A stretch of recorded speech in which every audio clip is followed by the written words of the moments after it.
December 28, 2016, namili si Emily ng paninda sa Divisoria.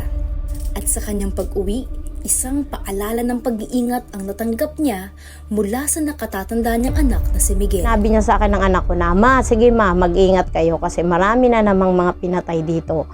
Karamihan mga kabataan." Hindi niya alam, kapatid niya yung isa doon.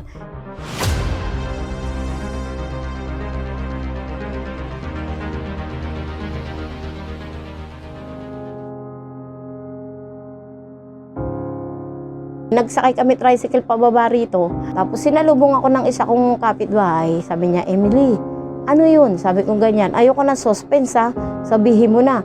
Binanggit niya kagad, "Eme." Yun, kumaripas na ako ng takbo. Pumunta na ako doon sa nilapag ko yung paninda ko. Tapos pumunta na ako kung saan yung crime scene. Doon ko nakita sa isang ganyan na upuan na sopa, isang si Sunny Espinosa, 16 years old. Wala na siyang buhay, yung utak niya kalat, tapos naliligo na rin sa sariling dugo.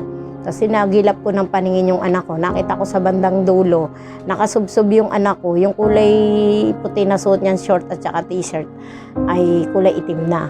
Dahil naliligo na rin siya sa sariling dugo. Sigaw ako ng sigaw, "Eme, eme," pero walang boses na lumalabas.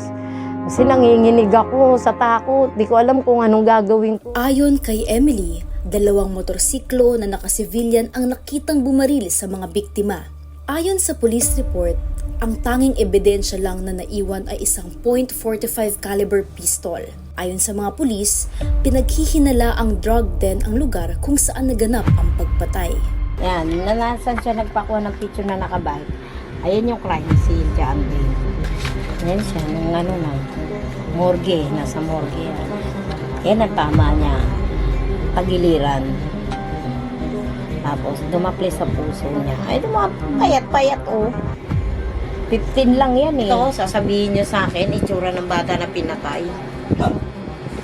Sabihan yung adik yan. At pumunta ka sa school niyan, walang nakitang nakisali yan sa mga riot-riot.